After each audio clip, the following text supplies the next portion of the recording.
안녕하세요. 항상 채널 잘 보고 있는 평범한 여성 시청자입니다. 저는 얼마 전 10년을 함께 살았던 남편과 이혼했어요. 10년이라는 긴 세월 동안 참 고통스러운 나날을 보냈었는데 남편과 헤어진 요즘 이게 사람 사는 거구나 싶을 때가 많습니다. 남편과 저의 인연은 아주 오래전에 시작되었어요. 제가 남편을 처음 만났던 것이 무려 기억도 제대로 나지 않는 5살 어린 아이였을 때거든요. 저희 집은 여느 집들처럼 평범하고 화목한 가정이었습니다. 저희 부모님께서는 작은 식당을 운영하셨어요. 규모가 그리 크지는 않았지만 동네 맛집이라고 소문나 단골도 많고 항상 손님들로 붐비는 곳이었죠. 제가 태어나기 전에는 두 분 다 회사에 다니셨다고 했어요. 어머니께서는 임신을 하시면서 일을 그만두셨고 아버지께서는 제가 1살 무렵 회사를 그만두고 나와 어머니와 함께 식당을 차리셨다고 하더라고요. 이 이야기를 처음 전해 들었을 때 왜 멀쩡히 잘 다니던 회사를 때려치고 갑자기 식당을 차리셨나 궁금한 마음이었는데 아버지께서는 그저 어머니와 좀 더 시간을 오래 보내고 싶었다고 말씀하셨습니다. 전에 다니던 회사에서는 걸핏하면 야근에 주말 근무를 나가느라 가족들과 보낼 시간이 없으셨다면서요.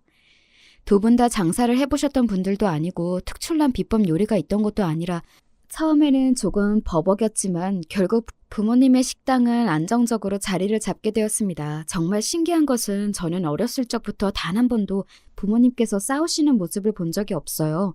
물론 가벼운 말다툼 정도에 하셨지만 서로 언성을 높이거나 내 탓이네, 네 탓이네 하면서 얼굴을 붉히셨던 적이 없었습니다.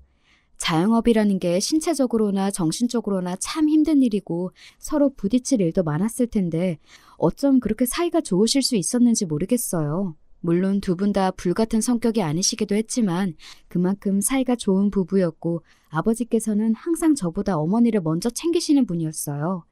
그래서 저는 어렸을 적에는 다른 집 아버지들도 다 자식보다 본인의 반려자를 먼저 챙기면서 살겠거니 생각했습니다. 매사에 어머니가 먼저인 아버지께 가끔은 섭섭한 기분이 들 때도 있었지만 두 분이 금슬 좋게 지내시는 모습을 보면 저도 나중에 꼭 저런 남편을 만나야지 하는 생각을 했었어요. 식탁에 생선이 올라오면 아버지께서는 항상 어머니 먼저 발라주신 뒤에 저를 챙겨주셨고 외식을 한번 하더라도 매번 저보다 어머니께 먼저 먹고 싶은 것을 물어보시고 장사를 마치고 돌아오신 밤이면 본인도 피곤하실 텐데 어머니 어깨를 안마해 주시곤 하셨어요. 우리 딸도 나중에 좋은 남편 만나서 남편한테 해달라고 해. 그런 어머니를 부러워하는 저에게 어머니께서는 항상 그런 말씀을 하셨습니다. 우리 딸도 나중에 아버지처럼 좋은 남편을 만나서 행복하게 살았으면 좋겠다면서요. 그런 부모님을 보고 자랐으니 저는 하루빨리 아버지 같은 남편을 만나 결혼하고 싶다는 생각을 했었어요. 그래서 그렇게 결혼에 맹목적으로 매달렸을지도 모르겠습니다. 결혼만 하면 안정적인 가정이 생기면 어떻게 해서든지 행복해질 거라고 믿었었거든요. 다시 남편 얘기로 돌아오자면 남편은 저희 어머니 친구분의 아들이었어요. 요즘 말로 하면 엄친아라고 하죠. 엄마 친구 아들의 줄임말인데 들어본 적이 있으시려나요? 흔히들 어머니들께서 옆집 누구는 이번 시험에서 100점을 맞았다더라. 엄마 친구 아들 누구누구는 편식도 안 하고 잘 먹는다더라. 하며 남들과 비교하며 자식을 타박할 때 사용하는 말이죠. 그만큼 엄마 친구 아들은 뭐든 잘하는 완벽한 아이처럼 묘사되기 마련인데 남편은 딱 그런 아이였어요. 처음 만났을 당시 저보다 2살 많았던 남편은 새하얀 얼굴에 곱게 다려진 티셔츠를 입고 있었어요. 딱 봐도 비싸 보이는 옷이었고 실제로도 남편 집은 굉장히 잘 살았었어요. 제대로 기억이 나진 않지만 남편 아버지께서 규모가 꽤 있는 의류 사업을 하셨다고 했던 것 같습니다. 저희 부모님과 남편의 부모님은 꽤 친한 사이였어요. 부부 동반으로 여행도 자주 가고 만남도 자주 가졌습니다.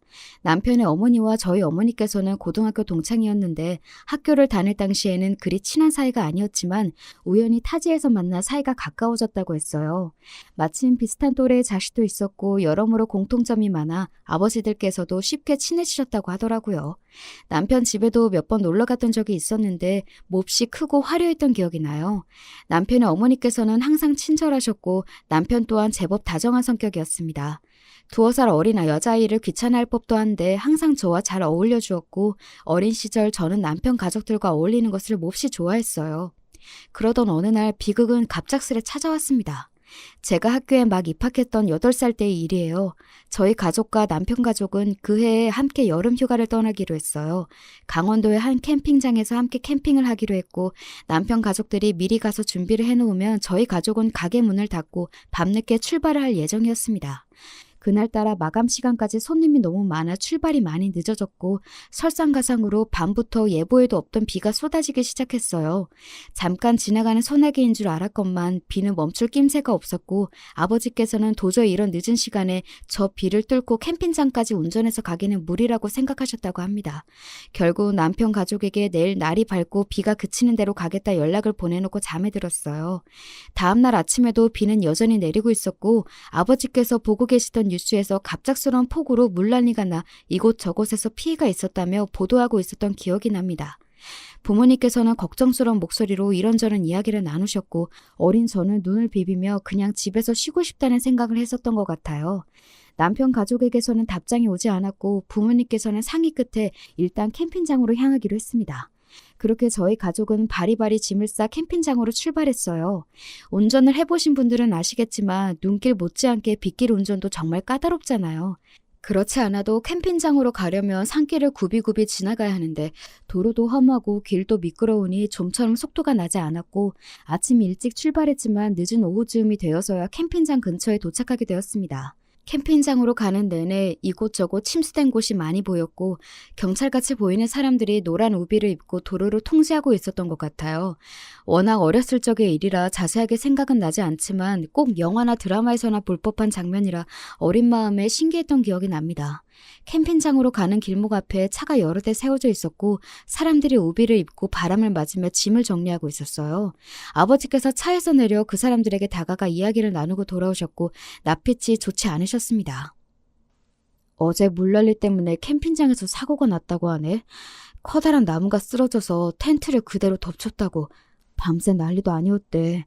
그냥 돌아가는 게 좋을 거라고 하는데 아직 연락 온 거 없지? 사고 난 사람들이 어린 아들이 있는 부부였다고 하는데. 아버지의 말에 어머니께서도 덩달아 표정이 심각해지셨고 두 분은 한참 대화를 나누시다가 결국 차를 돌려 인근 병원으로 향하기로 했습니다. 어젯밤 물난리로 커다란 나무가 쓰러져 한 텐트를 덮쳤는데 부부는 즉사하고 어린 아들은 밤 사이에 병원으로 이송이 되었다고 했어요. 그때까지도 남편 가족에게서는 아무런 연락이 없었고 무리해서 캠핑장으로 향해봤자 남편 가족들도 진작 대피를 했겠지 싶어 병원으로 가 남자아이의 신원을 확인해보기로 했습니다. 그때까지만 해도 어렸던 저는 무슨 상황인지 제대로 파악이 되지 않아 마냥 해맑았던 것 같아요. 창밖의 풍경들을 보며 어머니께 저 사람들은 뭘 하고 있는 거냐, 물이 왜 이렇게 많냐, 지금 어딜 가냐 미주알 고주알 이야기를 떠들었고 어머니께서는 착잡한 표정으로 대답해 주셨던 기억이 납니다. 도착한 병원에는 남편이 누워 있었어요. 설마 했는데 정말 그 사고의 당사자가 남편 가족이었던 것입니다. 어머니께서는 소식을 아시자마자 실신하셨고 저 또한 그제서야 뭔가 심각한 일이 일어났구나 하고 깨달았던 것 같아요. 오랜 시간이 지난 지금에서야 덤덤하게 얘기를 써내려갈 수 있지만 생각해보면 정말 끔찍한 사고입니다. 왜 하필이면 그 커다란 나무가 남편 가족의 텐트를 접쳤는지, 얼마나 고통 속에 돌아가셨을지, 행복한 휴가를 위해 떠난 여행길이었는데 그의 여름은 남편이나 저의 가족에게 모두 최악의 계절이 되고 말았습니다. 천만다행으로 남편은 이마에 경미한 타박상을 입은 것 외에는 크게 다친 곳이 없었습니다. 다만 정신적 충격이 컸어요. 그런 사고를 겪었으니 멀쩡한 것이 더 이상한 수준이었습니다. 어찌어찌 장례는 무사히 치렀지만 남편의 조부모님께서는 모두 일찍이 돌아가셨고 가까운 친척도 없어 몹시 곤란한 상황이었고 저희 부모님께서는 고민 끝에 남편을 거둬들이기로 하셨습니다. 저도 어렸을 적의 일이라 정확한 정황은 알지 못하지만 다들 어린 남편은 나몰라라 했으면서 남편 앞으로 남겨진 유산은 탐을냈던 모양이에요. 저희 부모님께서는 법적인 문제로 유산을 넘겨받지 못했지만 애초부터 돈이 아니라 남편 부모님에 대한 죄책감 때문에 결정하신 일이었기에 상관없다 하셨어요. 그렇게 남편은 하루아침에 저희 가족이 되었습니다. 사고 후로 남편은 성격이 많이 달라졌어요. 이전에는 웃음도 많고 밝고 활발한 성격이었는데 말수가 눈에 띄게 줄고 다른 사람들과 어울리기보다는 언제나 구석에 혼자 앉아있는 아이가 되었습니다. 제게도 친오빠처럼 다정하게 굴어줬었는데 같이 살게 된 이후로 오히려 더 쌀쌀맞아졌어요. 저뿐만 아니라 저희 부모님께도 마찬가지였고요. 부모님께서는 남편이 큰 사고를 겪어 마음의 문을 닫아버린 거라며 상처를 극복할 수 있게 우리가 도와줘야 한다 제게 말씀하셨습니다. 어렸던 저는 남편을 어떻게 도와줘야 할지 알 수 없었지만 그저 남편이 옛날처럼 돌아오기를 바랄 뿐이었어요. 남편을 향한 저의 오랜 짝사랑은 그때부터가 시작이었던 것 같습니다. 앞서 말했듯 남편은 여러모로 참 완벽한 사람이었어요. 돌아가신 남편의 부모님 두 분 모두 선한 인상의 선남선녀였고 남편 또한 그런 부모님을 닮아 하얀 피부의 미남이었습니다. 한 해 한 해 시간이 지날수록 키도 훤칠해지고 동네 여자아이들이 남편 뒤를 졸졸 쫓아다니며 저희 집 앞에서 등교하는 남편 얼굴 한번 보겠다고 아침마다 기다릴 정도였습니다. 남편은 공부도 잘했어요. 중고등학교 내내 평범한 동네 보습학원을 다니면서도 반에서 절반 등수 안에 들까 말까한 저와는 달리 매번 전교 1, 2등은 놓치지 않았습니다. 게다가 운동, 음악, 미술 같은 예체능에도 전부 소질이 있었어요. 체육 시간에 축구하는 남편을 보겠다고 여학생들이 창문에 다닥다닥 붙어있을 정도였고 남편이 그린 그림은 교내 미술대회에서 항상 순위권 안에 들어 복도에 걸려있곤 했습니다. 그야말로 팔방미인이 따로 없었고 사춘기 소녀가 그런 완벽한 남학생을 짝사랑하는 것은 당연한 수준이었어요. 그러나 그런 남편에게 단 한 가지 단점이 있었다면 바로 성격이었습니다. 어린 시절 겪은 큰 사고 후 남편은 예전의 다정한 성격으로 돌아가질 않았어요. 저의 부모님께는 그나마 어느 정도 예의를 차리고 살갑게 굴었지만 제게는 언제나 무뚝뚝한 태도였습니다. 어렸을 때는 함께 나들이도 나가고 저와 인형 놀이도 해주며 제법 잘 어울려졌었는데 시간이 지날수록 남보다 못한 사이가 되어갔어요. 저는 언제나 남편과 친해지고 싶었기에 다양하게 노력해봤지만 아무 소용이 없었습니다. 남편은 학교에서 저와 아는 체 하는 것을 꺼려하는 것 같았어요. 당시에는 남편이 저를 싫어해서 그렇다고 생각했지만 이제와 생각해보면 아무래도 저희 집에 얹혀 사는 처지라는 것이 밝혀져 소문이 날까봐 두려웠던 것이 아니었을까 싶습니다. 학교에서는 인사도 하지 않고 모른 척 집에서도 식사 시간을 제외하고는 항상 본인 방에만 박혀 있었기에 이야기를 나눌 틈이 없었고 부모님께서는 항상 가게를 돌보시느라 바쁘셨기에 가족끼리 단란한 자리를 가지며 친해질 기회도 없었어요. 그럴수록 저는 남편과 더더욱 친해지고 싶었고 나름대로 도시락도 싸주고 먼저 살갑게 말도 걸며 가까워지기 위해 여러 노력을 기울였습니다. 처음에는 쌀쌀맞게만 굴던 남편도 시간이 지날수록 경계심을 조금씩 허무는 것 같았어요. 나중에는 제가 모르는 문제를 물어보면 친절하게 알려주기도 하고 부모님이 늦게 돌아오시는 날이면 둘이서 치킨 같은 배달 음식을 시켜 나눠 먹기도 하며 제법 편안한 사이가 되었습니다. 그때까지만 해도 저는 제가 남편과 친해지고 싶은 마음이 사랑이라고 자각하지 못했어요. 그저 어렸을 적처럼 남편과 친남매처럼 다정하게 지내고 싶은 것이라 생각했죠. 남편이 대학에 들어가 첫 여자친구를 사귀었을 때 비로소야 내가 남편을 남매로서가 아니라 이성으로서 좋아했던 것이구나 하고 깨달을 수 있었습니다. 공부를 잘했던 남편은 서울에 있는 법대에 들어갔어요. 저는 딱히 공부에 소질이 없는 아이였지만 어떻게 해서든 남편과 가까이 지내고 싶었기에 고3 막바지에 죽을 둥 살 둥 공부에 서울 끄트머리 있는 대학에 합격했습니다. 남편의 대학과 제 대학은 꽤 거리가 있는 편이었지만 저는 이런저런 핑계를 만들어 자주 남편에게 놀러 갔어요. 남편은 크게 귀찮아하는 기색 없이 저를 받아주었고 저희는 점점 더 가까운 사이가 되어갔습니다. 당시에 저는 남편과 제가 나름대로 남녀 사이로 발전하고 있다 생각했는데 나중에 남편의 이야기를 들어보니 남편은 그때까지만 해도 저를 전혀 그렇게 생각하지 않았었다고 하더라고요. 남편은 대학에 들어가서도 여전히 인기가 많았고 여자친구가 계속 바뀌었어요. 그때부터 진작 바람길을 알아보고 마음을 접었어야 하는 건데 당시에는 그저 남편이 워낙에 멋있으니 주변 여자들이 남편을 가만두지 않는 것이라고만 생각했습니다. 저는 대학을 졸업하고 바로 작은 회사에 들어갔고 남편은 고시 준비를 시작했어요. 그 즈음부터 남편은 저희 부모님께 더 이상 손을 벌리고 싶지 않다며 독립을 했는데 부모님께서 구해주신 자취방을 정리하고 아주 작은 고시원으로 들어갔습니다. 저는 그런 남편에게 매일같이 밑반찬을 해서 가져다주고 주말이면 데리고 나와 비싸고 맛있는 밥도 사 먹이고 필요할 때 쓰라며 돈도 조금씩 건네주고는 했어요. 처음에는 이런 거 필요 없다고 거절하던 남편도 한 번, 두 번 받아 쓰더니 나중에는 용돈처럼 자연스레 요구하더라고요. 그때까지만 해도 사랑에 눈멀어 있던 저는 제가 이렇게라도 남편에게 도움이 된다며 남편도 저를 좋아해주지 않을까 생각했던 것 같아요. 나중에 알고 보니 그 당시 남편은 저뿐만 아니라 저처럼 밥 사주고 용돈 챙겨주는 여자가 여럿 있었습니다. 잘생긴 외모에 명문대 출신 사법고시 준비생이라니 여자가 꼬일 만한 조건이기는 했죠. 제가 너무 순진했던 거예요. 남편은 그 여자들 중 누구와도 진지한 관계가 아니었지만 내게는 너밖에 없다. 너 없으면 진짜 힘들었을 거다. 달콤한 말로 여자들을 살살 꼬드기며 본인 뒷바라지를 하게 만들었던 것입니다.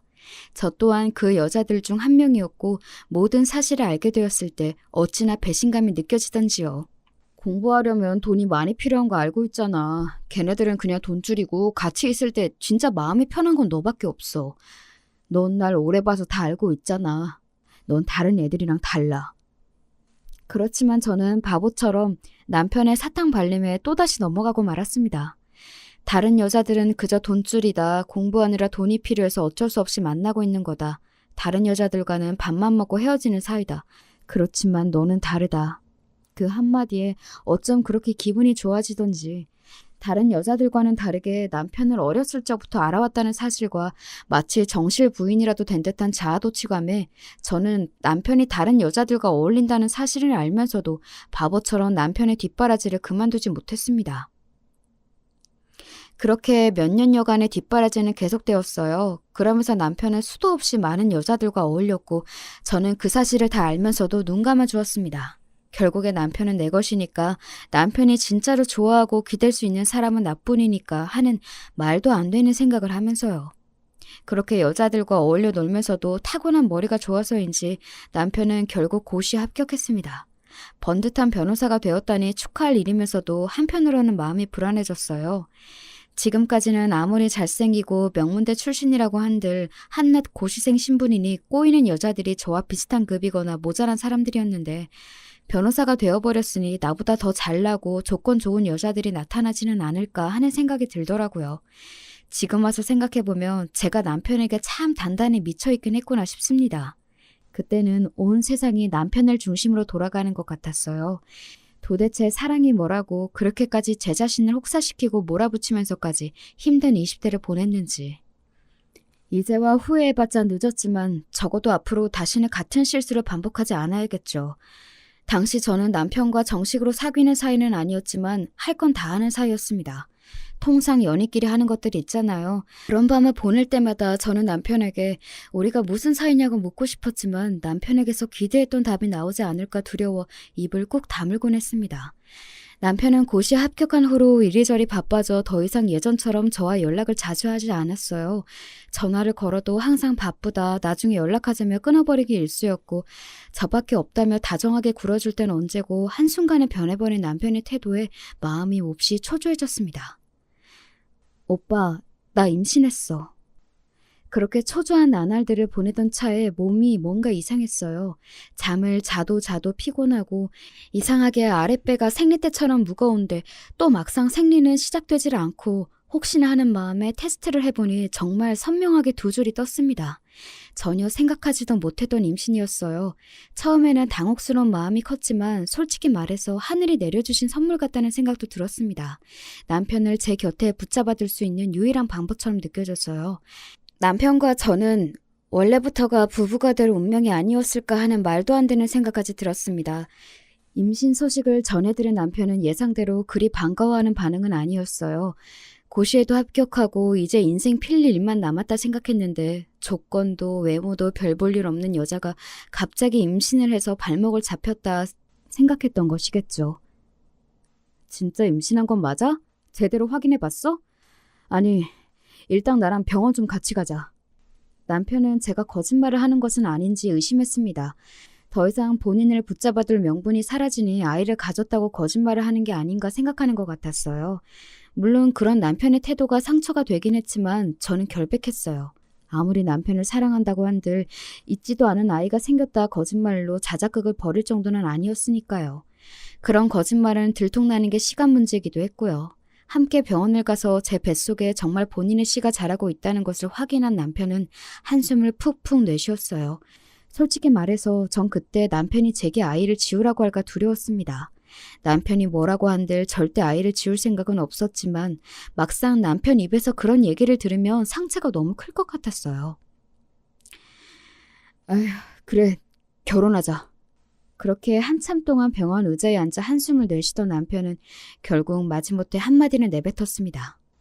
당시 생각해도 참 분위기 없고 최악의 프로포즈지만 당시 저는 그 말이 100캐럿짜리 다이아몬드 반지보다 더 기뻤어요. 드디어 내가 꿈꾸던 결혼 생활이 시작되는 거구나. 이 남자가 정말 내 남편이 되는 거구나 하고요. 그때 저는 결혼만 하면 남편이 저희 아버지처럼 가정적이고 아내를 위하는 남편이 될 거라고 말도 안 되는 착각을 하고 있었던 것 같아요. 사람 고쳐 쓰는 거 아니라고 그렇게 수많은 여자들과 어울려 지내는 것을 전부 다 봐와놓고도 왜 그런 말도 안 되는 생각을 했던 건지, 어쩌면 저는 그저 애써 현실을 부정하려 했던 건지도 모르겠습니다. 결혼하면 달라질 거야. 결혼하면 좋은 남편이 될 거야. 그렇게라도 생각하지 않으면 제가 너무 비참해지니까요. 저와 남편의 결혼 소식에 부모님께서는 몹시 놀라셨어요. 친남매처럼 가까이 지내는 줄로만 알았더니 언제부터 그런 사이가 되었냐면서요. 뱃속에 아이가 있다는 말에 아버지께서는 거의 뒤로 넘어가셨지만 결혼 준비는 큰 문제 없이 진행되었습니다. 남편은 고시에 합격해 로펌에 들어가기는 했지만 이제 막 사회생활을 시작한 초년생이었고, 저 또한 회사를 오래 다니긴 했지만 남편 뒷바라지를 하느라 크게 모아놓은 돈이 없어 저희 부모님께서 대부분의 결혼식 비용을 마련해 주셨습니다. 지금 생각해도 너무나 죄송스럽고 감사한 마음이에요. 결혼식 비용뿐만 아니라 저희가 살 신혼집도 부모님께서 구해주셨습니다. 남편 로펌 근처의 구축 아파트였고 둘이 살기엔 차고 넘칠 정도로 충분했어요. 남편은 조금 불만족스러워 보이긴 했지만요. 그렇게 결혼식을 마치고 신혼생활이 시작되었습니다. 남편은 이제 막 시작한 초보 변호사였기에 매일같이 일을 배우러 다니고 발로 뛰느라 바빴어요. 배가 어느 정도 불러오기 전까지는 저도 회사에 다녔기에 남편의 빈자리를 느낄 새가 없었습니다. 임신 중순 무렵에는 회사를 그만두고 집에서 살림을 하며 태교에 집중하기 시작했어요. 결혼 전과 큰 변화는 없었지만 그래도 남편은 어느 정도 저와 아이를 신경 써주는 것 같았습니다. 퇴근길에 먹고 싶은 게 있냐 물어봐 사오기도 하고 시간을 내서 산부인과에 같이 가주기도 하고요. 사실 뱃속에 본인 아이를 품고 있는 여자에게 당연히 해줘야 마땅한 일들이었지만 그때는 그것도 고맙게 느껴졌습니다. 그만큼 남편에게 기대가 없었던 것이겠죠. 결혼하면 달라지겠지 싶었으면서도 마음 한켠으로는 남편이 변하지 않을 것이라는 사실을 알고 있었던 것 같아요. 그때까지만 해도 남편도 정말 저와 잘 살아볼 생각이었을지도 모르겠습니다. 적어도 제 기억에는 그 당시에 남편이 불륜을 저지를 만한 틈이 없었던 것 같거든요. 로펌에서 어울리는 여자가 있었을지는 모르는 일입니다만 적어도 퇴근하면 바로 집으로 돌아오고 주말에는 저와 시간을 보내며 제법 가정적인 태도를 보였어요. 기대가 없었던 만큼 그런 남편의 모습이 배로 감동이었고 정말 행복한 가정을 이룰 수 있을 것 같다는 상상에 부풀었습니다. 뱃속 아이는 딸이었고 남편과 함께 주말마다 이리저리 쇼핑을 다니며 아이 물품을 준비했어요. 여자아이라고 꼭 분홍색 물건을 사야 하는 건 아니었지만 이상하게 손이 분홍색으로 가더라고요. 태어날 아이가 얼마나 예쁠까. 첫 딸은 아빠를 빼닮는다던데 아주 귀여운 아이가 태어나겠지. 각종 아기 물품들을 집에 준비해놓고 태어날 아이를 상상하며 하루하루를 보냈습니다. 그때가 처음이자 마지막으로 결혼하고 행복이란 걸 느꼈던 시기였던 것 같아요. 임신 막달이 가까워질수록 급격하게 컨디션이 좋지 않아졌고 저는 결국 조기양수 파열로 병원에 입원을 하게 되었습니다.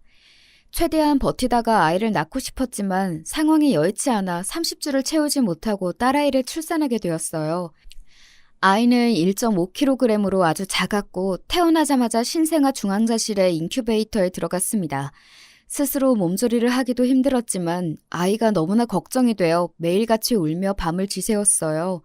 당시의 기억은 지금 다시 떠올리기도 싫을 정도로 너무나 고통스럽고 힘들었던 나날들 뿐입니다. 그 일에 관해 자세하게 적고 싶은 마음은 없고 다시 상기하고 싶지도 않아요. 그 뒤로 많은 일들이 있었지만 미숙아로 태어나 호흡기 쪽에 문제가 있던 저희 딸아이는 중환자실에서 한 달여가량을 버티다 결국 엄마 품에 안겨보지도 못하고 세상을 떠나갔습니다. 그 과정에서 남편과의 사이도 자연스레 멀어질 수밖에 없었어요. 아이가 태어나면 마냥 행복할 것이라고만 생각했던 저희 가족은 그렇게 또다시 남보다 못한 사이가 되어버리고 말았습니다. 아이에게는 지금도 죄책감이 가득해요.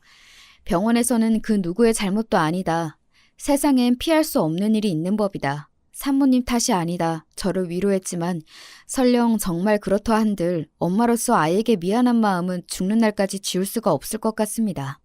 최대한 조심해서 생활했지만 뭔가 아이에게 무리를 주었던 것이 아닐까. 내가 좀 더 조심했다면, 내가 더 건강한 산모였다면 아이를 더 오래 품어줄 수 있었을 텐데. 모든 것이 내 탓 같고 하루하루 죽고 싶을 만큼 힘들었어요. 그 과정에서 남편이란 사람은 제게 힘이 되어주거나 절 위로해주기는커녕 너 때문에 아이가 죽은 거나 마찬가지라며 저를 비난했습니다. 그러게 내가 몸 관리 좀 잘하라고 했잖아.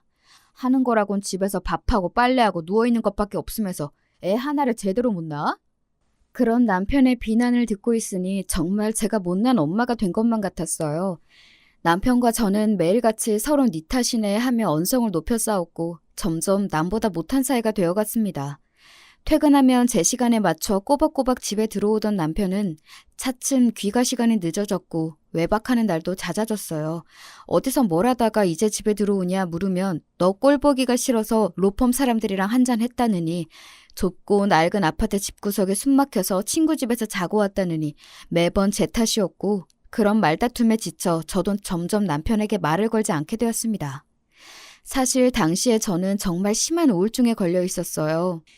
부모님도 멀리 계시고 대학생활 내내 남편 뒷공무니를 쫓아다니느라 제대로 된 친구 하나 없고, 뱃속에 품고 있던 사랑스러운 아이는 하늘로 떠나버렸고, 모든 것의 원인이 된 남편은 매일같이 저를 비난하기만 하고, 마음 기댈 곳, 털어놓을 곳 하나 없이 만신창이가 된 몸으로 집에서 꾸역꾸역 남편 밥 차리고 셔츠를 다려놓는 제가 꼭 집안일 하는 로봇이라도 된 기분이었습니다. 감정을 잃어버린 것 같았어요.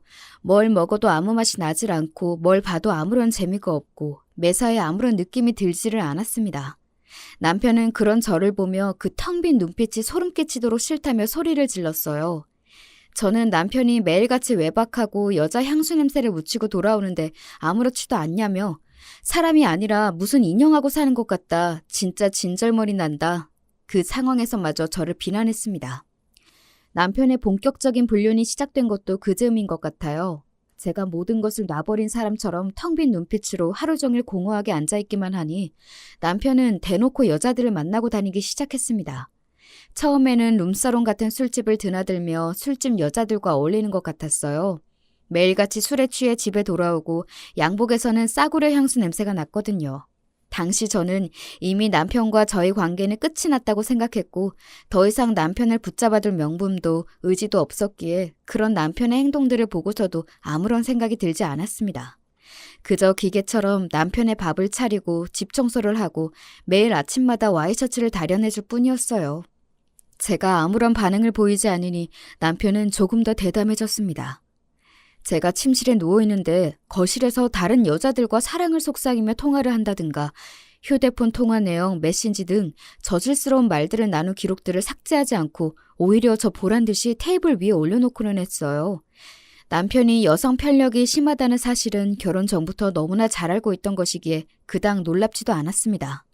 오히려 이전까지 결혼하고 나면 그런 여성 편력이 사라질 것이라 굳게 믿었던 스스로가 놀라울 정도였어요. 얼마나 사랑에 눈이 멀었으면 이런 남자와 평생 행복하게 살 수 있다는 착각을 했었을까 하면서요. 그렇게 남편과 저는 같이 사는 사람 이상 이하도 아닌 관계로 지내게 되었습니다.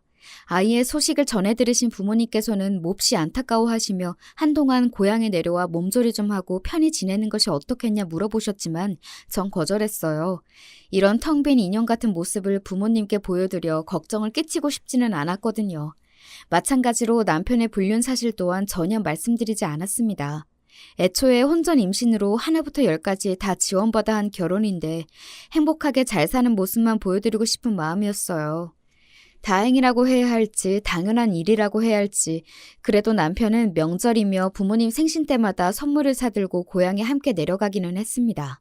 고아가 될 뻔했던 처지를 걷어주시고 길러주신 분들인데 그 정도는 당연히 해야 하는 것 아닌가 싶다가도 이 사람한테 상식적인 태도를 기대하는 것부터 말이 안 된다 싶기도 하고, 그렇게 밖으로 나돌면서 이 여자 저 여자랑 침대에서 뒹굴며 몸 함부로 굴리고 다니는 인간이 저희 부모님 앞에서는 살갑게 웃으며 좋은 사위 행세하는 것이 참 가짜게 느껴지기는 했어요. 어찌되었든 부모님께 걱정을 끼쳐드리고 싶지 않다는 점에서는 마음이 같았으니 매해 명절과 생신 때마다 사이좋은 부부 행세를 하는 것은 크게 어려운 일은 아니었습니다. 그렇게 몇 년간 아무런 애정도 신뢰도 없는 결혼 생활이 계속되었습니다. 아무리 부모님께 심려를 끼쳐드리기 싫어도 그렇지 왜 이혼도 하지 않고 그렇게 바보같이 지냈냐 물어보신다면 저도 할 말이 없어요. 저도 제가 왜 그랬는지 정확하게 설명할 수가 없거든요. 지금 와서 생각해보자면 티끌만큼 남아있던 안정적인 가정과 삶에 대한 미련 때문이었던 것 같습니다. 어찌되었든 남들이 보기에는 별 문제없는 화목한 가족처럼 보이기도 했고 남편과 이혼한다고 한들 새로운 사람을 만나 행복한 가정을 꾸릴 수 있는 것이라는 확신도 없었어요. 남편에 대한 애정은 식은 지 오래였지만 이제와 다른 사람을 사랑할 수 있을까 싶은 생각도 있었던 것 같아요. 누군가를 새로 만나 다시 시작할 자신은 없고 그렇다고 혼자가 되고 싶지는 않고 허울뿐인 울타리이긴 하지만 어찌됐든 지금은 내게 가족이라는 존재가 있기는 하니까 그런 여러 생각들이 겹쳐 제가 현실에 안주하도록 만들었던 것 같아요. 남편과 저의 사이좋은 부부 행세는 저희 아버지께서 돌아가실 때까지 계속되었습니다. 아버지께서는 오랜 지병을 앓고 계셨고 반년여간 병원에 입원해 계시다 결국 눈을 감으셨어요. 아버지께서는 눈을 감으시는 날까지 저와 어머니 걱정을 하셨습니다. 본인이 세상을 떠나시고 나면 혼자 남으실 어머니가 걱정이라며 저와 남편이 아버지를 대신해 어머니를 잘 챙겨달라 부탁하시는데 그런 아버지께 차마 사실대로 이야기를 털어놓을 수 없어 결국 돌아가시는 날까지 아무 말씀도 드리지 못했어요. 그렇게 아버지를 보내드린 후 어머니께서는 아버지와 함께 운영하시던 가게를 접고 시골로 내려가셨습니다. 아버지께서 돌아가신 뒤로 혼자 남으신 어머니가 신경 쓰여 이제라도 남편과 이혼을 하고 시골로 내려갈까 고민하기도 했었어요. 남편과 저 사이에는 아이도 없었고 사실 결혼 생활을 굳이 유지해야 할 이유랄 것도 없었으니까요. 그렇지만 그런 고민을 하던 차에 어머니께서도 갑작스레 제 곁을 떠나시게 되었습니다. 아버지께서 돌아가신 뒤로 부쩍 몸이 약해지셔서 병원을 자주 드나드신다는 건 알고 있었지만 그렇게 갑자기 눈을 감으실 줄은 정말 몰랐어요. 어머니의 장례를 치르며 참 많은 생각을 했습니다. 차라리 부모님께 모든 일들을 솔직하게 말씀드리고 돌아가시 전까지 곁에서 두 분을 모셨더라면 후회가 몰려왔지만 이제와 생각해봤자 아무 소용없는 일들이었어요. 부모님께서 돌아가신 후에도 남편과 저의 관계에는 큰 변화가 없었습니다. 더 이상 걱정을 끼쳐드릴 부모님도 없는데 왜 이혼을 안 했냐 궁금해 하시겠지만 앞서 말씀드렸듯 바람 불면 날아가 버린 알량한 울타리라도 제게는 가족이라는 울타리가 필요했어요. 부모님께서 돌아가신 후로 그런 마음이 무의식적으로 더 커졌던 것 같아요. 남편은 제게 심적으로 그 어떤 도움도 주지 못했지만 적어도 허울뿐이나마 제 곁에 머물러주고는 있었으니까요. 그렇게 여전히 뒤틀린 결혼 생활을 이어가며 부모님께서 돌아가신 뒤로 1년여라는 시간이 지났습니다. 그 후로도 매일같이 여자를 바꿔가며 지내던 남편에게 어느 날부턴가 꽤 오래 만나는 여자가 생긴 것 같았습니다. 자세히 알 수는 없었지만 아마도 남편의 고객인 것 같았어요. 우습게도 저희 남편은 불륜, 이혼을 비롯한 남녀간에 일어나는 일들을 전문으로 하고 있었거든요. 본인이 직접 불륜을 저지르고 있으니 당사자의 심리를 더 잘 파악하기라도 하나 속으로 코웃음 치기는 했습니다. 어찌되었든 상대 여자는 무슨 이유에서인지 남편과 이혼 소송을 하는 중이었고 돈이 몹시 많은 사람인 것 같았어요. 남편이 받아오는 선물들이 하나같이 고가의 명품들이었거든요. 물론 그 여자가 준 것인지 아닌지는 알 수 없었지만 보통 친구나 동료 사이의 관계에서는 그런 비싼 선물들을 흔하게 하지는 않으니까요. 못 보던 물건들이 하나둘 늘어갔고 남편은 그걸 제게 숨길 생각조차 하지 않았습니다. 제가 다 듣고 있는 앞에서 불륜녀와 당당하게 통화를 하는 인간인데 선물을 왜 숨기겠어요. 처음에는 저 여자도 얼마 지나지 않아서 갈아치우겠지 싶었는데 한 달, 두 달 시간이 지나도 똑같은 여자와 만나는 모습에 이상하게 불안한 마음이 들었습니다. 그동안은 아무리 남편이 여자들을 만나고 다녔어도 금세 질려하며 다른 여자로 갈아탔기에 그렇게 큰 불안감이 없었던 것 같아요. 우습게도 정실 부인이라는 생각이 당시에도 남아있었던 것입니다. 남편이 아무리 여자를 만나고 다녀도 결국 부인은 나다. 내가 먼저 이혼을 요구하지 않는 이상 지금의 가정에 깨질 일은 없을 것이다. 하는 오만하고 어리석은 착각이었죠. 남편은 그 여자에게 꽤 진심인 것처럼 보였어요. 절대 본인 귀찮은 일은 안 하는 사람이 그 여자 전화 한 통이면 자다가도 벌떡 일어나 불이 나게 뛰어나가고 향수도 매일같이 바꿔가며 아주 난리를 떨더군요. 그 모습이 어찌나 눈꼴이 시렵던지요. 괜시리 짜증이 나 와이셔츠를 집어던지니 남편은 웬일로 네가 화를 다 내냐며 이제야 조금 위기의식이 들었냐 말 같지도 않은 소리를 늘어놓았어요. 나 이번 주말에 여행 다녀올 거야. 그렇게 알아. 무슨 여행? 그 여자랑? 주말이 생일이거든. 차 하나 뽑아주고 드라이브도 할 겸 여행 다녀오려고. 차를 뽑아준다고? 그 여자 돈도 많잖아. 무슨 차? 신형 벤츠. 전부터 갖고 싶다고 하길래 그동안 받아먹은 것도 있고. 이 정도는 투자라고 생각하고 사줘야지. 앞으로 뽑아먹을 게 얼만데. 근데 너 오늘따라 이상하다? 뭘 이렇게 꼬치꼬치 캐물어? 불륜으로 고소라도 하게? 아서라 아서. 남편이 이혼 전문 변호사인데 꿈도 크다. 남편은 항상 저를 지독하게 무시했어요. 할 줄 아는 거라곤 집에서 밥하고 빨래하고 살림하는 것밖에 없으니 남편이 다른 여자랑 뒹굴고 다녀도 이혼하자는 말 한마디 못하는 거 아니냐고. 그래도 네가 요리 하나는 잘해서 그냥 데리고 사는 거다. 네가 나랑 이혼하며 내 발끝이라도 따라오는 남자 만날 수 있겠냐. 매번 사람을 무시하고 비웃고 법적으로 엄연한 부부관계인 여자에게 불륜녀 생일 선물이며 여행 얘기를 아무렇지도 않게 꺼낼 정도면 말 다 했죠. 네가 그래서 뭘 어쩔 건데 하는 그 뻔뻔한 태도며 눈빛이며 지금 다시 생각해도 치가 떨릴 정도입니다. 주말 내내 집에서 남편과 그 여자의 모습을 상상했어요. 새로 산 벤츠에 함께 올라타 행복하게 드라이브를 하고 맛있는 식사도 하고 저녁엔 술 한 잔 걸치고 그리고 침대에 함께 올라가 잠들겠지. 나에게는 절대 보여주지 않는 웃는 모습이며 다정한 말투의 남편을 상상하니 저도 모르게 눈물이 쏟아져 나왔어요. 그동안 남편이 다른 여자들을 만나고 다니는 것에 무감각해졌던 것이 아니라 내가 애써 현실을 외면했던 것일 뿐이구나 하는 생각이 들었습니다. 남편은 일요일 늦은 밤이 되어서야 집에 돌아왔고 몹시 기분이 좋아 보였어요. 그런 남편의 모습을 보고 있자니 속에서 불이 나는 심정이었습니다. 가장 비참했던 것은 그 다음 주말이 바로 제 생일이라는 사실이었어요. 남편과의 사이가 엉망이 된 후로 저희는 서로 생일이나 결혼기념일 같은 날은 챙기지 않고 있었지만 그 사실이 새삼스럽게 쓰렸습니다.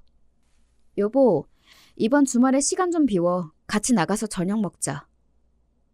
갑자기 무슨 저녁? 안 돼, 나 바빠. 약속 있어. 주말 내 생일이잖아. 생일에 밥 한 끼 먹는 것도 안 돼? 아, 주말이 생일이었나? 이제 와서 갑자기 무슨 생일이야. 돈 없어? 카드 줄 테니까 나가서 너 알아서 사 먹어. 내가 지금 돈이 없어서 그래? 그 여자 생일에는 벤츠까지 뽑아주더니 내 생일에는 밥 한 끼 같이 못 먹어? 내가 선물을 달랬어. 뭘 해달랬어? 우리가 이제 와서 생일 축하한다고 같이 밥 먹을 사이야? 요즘 따라 왜 이래? 혹시나 해서 하는 말인데 나 너랑 잘 지내볼 생각 없어. 나 그 여자랑 재혼할 거야. 뭐? 그게 무슨 말이야? 주말에 여행 가서 프로포즈 했어. 안 그래도 얘기하려고 했는데 우리 이혼하자. 이만큼 살았으면 할 만큼 했잖아. 그래도 아직 법적으로 부부 사이인데 다른 여자한테 프로포즈를 했다니 너무나 황당한 말에 제대로 대답도 못하고 있는데 남편은 솔직히 그동안 네 부모님 생각해서 살았던 건데 이제 돌아가셨으니 더 이상 같이 살 이유가 없지 않느냐. 그 여자 장난 아니게 돈이 많은 여자다. 나도 앞으로 상류사회 올라가서 좀 떵떵거리면서 살아보고 싶다. 이혼해주면 내가 그동안 모아놓은 돈 다 주겠다. 생일 선물로 벤츠가 아니라 10억 줄 테니 그냥 좋게 이혼해달라. 너도 어차피 나 사랑해서 같이 살았던 거 아니지 않느냐. 뻔뻔하게 이야기들을 늘어놓았고 참 기가 찼습니다. 철면피라는 건 진작부터 알고 있었지만 이렇게까지 상식 밖의 인간일 줄은 정말 몰랐어요. 그래도 한때나마 사랑했고 10년 동안 한 집에서 부대끼며 살아온 사람인데 내가 지금껏 정말 허송세월을 했구나. 머리를 한 대 맞은 기분이었습니다. 결국 왈가왈부할 것 없이 이혼해주겠다고 했고 남편은 그날로 짐을 싸서 집을 나갔습니다. 속이 허했지만 한편으로는 잘된 일이다 싶었어요. 더 이상 현실을 외면하며 저런 한심한 인간 바짓가랑이를 붙잡은 채로 의미 없는 결혼 생활을 이어갈 필요가 없다는 생각이 들었거든요. 그렇게 저는 남편에게 10억을 받고 깔끔하게 합의 이혼을 했습니다. 우스갯소리겠지만 남편이 이혼 전문 변호사라 편하긴 하더라고요. 10년간의 세월, 아니 어쩌면 훨씬 전부터 제가 남편에게 가져다 바친 세월과 젊음이 겨우 10억으로 보상받을 수 있는 건 아니었지만 이혼하고 나니 내가 뭐 때문에 그동안 가족이라는 쓸데없는 울타리에 집착했던 건지 속이 참 시원해지는 기분이었어요. 더 이상 남편이 다른 여자들과 어울리는 걸 애써 무시하지 않아도 되고 죽을 만큼 미운 인간 밥 차리고 빨래하고 그러면서도 할 줄 아는 건 집안일 뿐이라며 무시당하지 않아도 되고 그토록 두려워했던 혼자가 막상 되어보니 별거 없더라고요. 이혼한 뒤로 저는 그동안 해보지 못했던 취미생활도 즐기고 문화센터에서 수업도 받고 분위기 좋은 맛집, 카페 등 찾아다니며 나름대로 행복한 나날들을 보냈어요. 신경 써야 할 인간이 사라지니 마음이 그렇게 가벼워질 수가 없더라고요. 물론 저와 이혼하고 그 여자와 재혼해 희희낙낙 잘 살고 있는 모습을 생각하면 가끔은 속이 쓰리긴 했지만 얼마 전 우연히 남편을 만난 뒤로 그런 일도 싹 사라졌어요. 이 사연을 쓰기 시작한 이유도 그 일 때문이에요. 남편과 이혼한 뒤로 저는 부모님께서 결혼하실 때 마련해 주셨던 구축 아파트에 줄곧 살고 있었는데 얼마 전 이사를 위해 근처의 부동산을 찾았어요. 그런데 그 부동산에서 남편을 딱 마주친 겁니다. 남편이 일하고 있는 로펌이 근처라 마주친 것 같았어요. 그 여자랑 살만한 신혼집이라도 구하러 왔나 싶어서 떨떠름하게 인사를 하는데 얼굴이 썩 안 좋아 보이더라고요. 한참 깨벗고 행복할 시기 아니냐, 아파트 구하러 온 거 아니냐 물어보자 부동산 주인이 의문 가득한 얼굴로 남편에게 원룸 알아보러 오셨다고 하시지 않았냐는 거예요. 웬 원룸인가 싶어 남편을 쳐다보니 남편이 머뭇거리다가 실은 그 여자랑 결혼을 못했대요. 전혀 예상하지도 못했던 말에 결혼을 왜 못했냐 물으니 그러는 넌 여기 뭐하러 왔냐고 되묻더라고요. 나 이사 가려고 아파트 사러 왔어. 아파트를 산다고? 네가 무슨 돈이 있어서? 아, 내가 준 10억? 요즘 10억 갖고 이 동네에서 아파트를 어떻게 사? 내가 말 안 했었나? 우리 아버지가 돌아가시면서 시골 땅을 엄청 물려주셨거든. 몇 푼 안 하는 줄 알았더니 좀 알아보니까 몇백억 되더라고. 뭐? 몇백억? 어머니 시골 내려가셨던 것도 땅 보러 가셨던 거였어. 아버지 먼 친척분이 물려주신 건데 아버지도 돌아가실 때까지 묵혀두고 모르셨다고 하더라고. 근처에 뭐가 들어와서 땅값이 엄청나게 올랐다고 하더라. 아무튼 결혼을 못했다니 아쉽게 됐네. 우리 같이 살던 아파트도 좁다고 투정 부리던 사람이 원룸에서 잘 살 수 있겠어? 실은 아버지께서 돌아가시면서 제 앞으로 엄청난 땅을 물려주셨습니다. 마지막에 알려드리고 싶어서 앞에서는 언급하지 못했는데 쓰면서도 손이 근질근질했네요. 저도 어머니가 돌아가시고서야 알게 된 사실인데 예전에는 논밭이었던 곳이지만 근처에 무슨 대형 시설이 들어오게 되면서 땅값이 몇십 배가 뛰었다고 하더라고요. 생각지도 못한 유산에 처음에는 정말 당황스러웠어요. 그렇지만 지금은 저런 구질구질한 인간과 이혼하고 그동안 고생했던 만큼 새로운 인생 멋지게 잘 살아보라는 부모님의 마지막 선물이라고 생각하고 있습니다. 남편이 저를 가진 것 없는 여자라 무시할 때마다 이 이야기를 꺼낼까 말까 정말 고민을 많이 했었는데 결국 이혼하는 날까지 한마디도 꺼내지 않았어요. 재혼한다는 그 여자도 돈이 장난 아니게 많다고 하길래 그닥 돈에 아쉬워할 것 같지도 않았거든요. 어떻게 그런 사실을 이혼하기 전까지 한마디도 안 꺼낼 수가 있어? 부부 사이의 유산 상속은 다 공유해야 하는 거 몰라? 그렇게 부부 사이의 도리를 잘 지키시는 분이 매일같이 다른 여자랑 뒹굴어? 다른 사람은 몰라도 당신은 나 비난할 자격 없어. 사람이 최소한의 양심이라는 게 있어야지. 혹시나 해서 하는 말인데 나 당신이랑 다시 잘해볼 생각 없어. 그러니까 구질구질하게 굴지 마.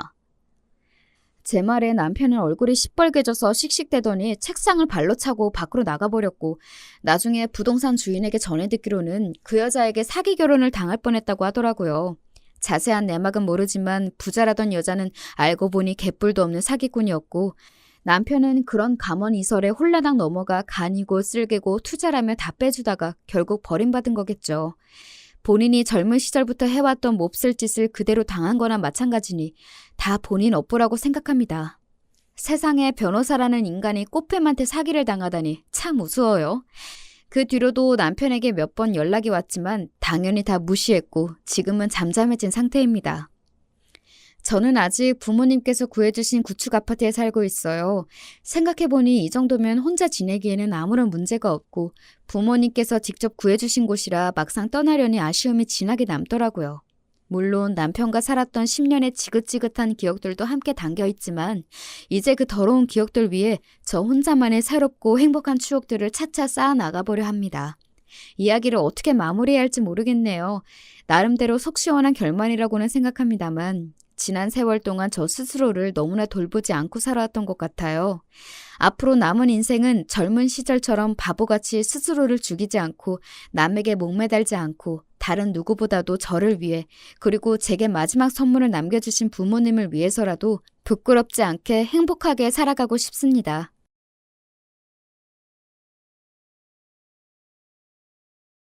안녕하세요. 저는 서울에서 남편과 아들을 키우는 40대 여자입니다. 오늘은 우리 가족에게 얼마 전에 일어난 사연에 관해 제보하려고 해요. 개인적으로 살면서 가장 통쾌했던 사건이라 많은 사람에게 알리고 싶었습니다. 이미 주변에 얘기했더니 너무 시원하다고 하더라고요.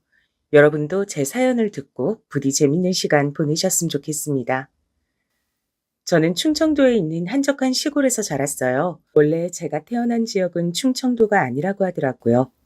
고아였던 엄만 보육원에서 자랐는데 그러다 성인이 되고 소개로 결혼해서 저를 낳고 키웠대요. 아무것도 없이 결혼한 엄만 제 할머니에게 심한 시집살이를 당했다고 합니다. 너무 할머니가 우리 엄마를 미워해서 엄마는 혼자 어린 저를 등에 업고 집안일도 하고 밖에서 소일거리도 받아서 일했다고 해요. 시어머니는 그런 엄마를 볼 때마다 구박하셨다고 합니다.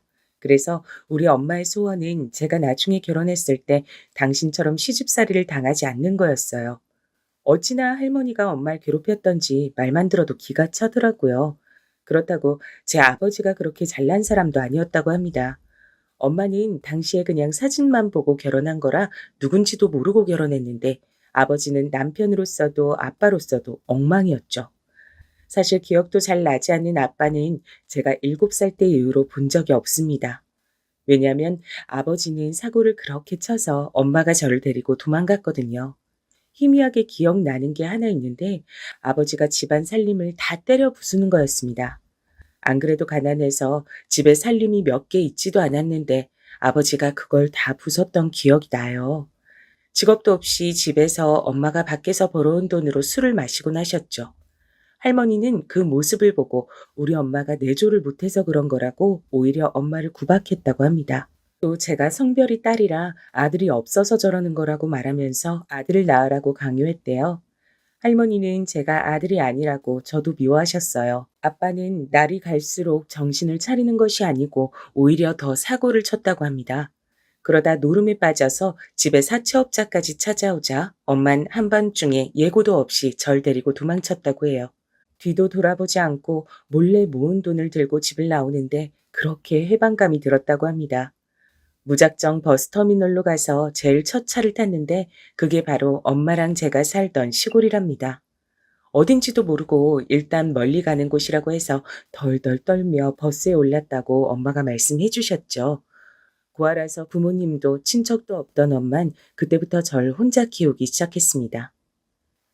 지금은 어떨지 모르겠지만 엄마가 저를 혼자 키울 땐 시선이 곱지 않아 힘들었다고 해요.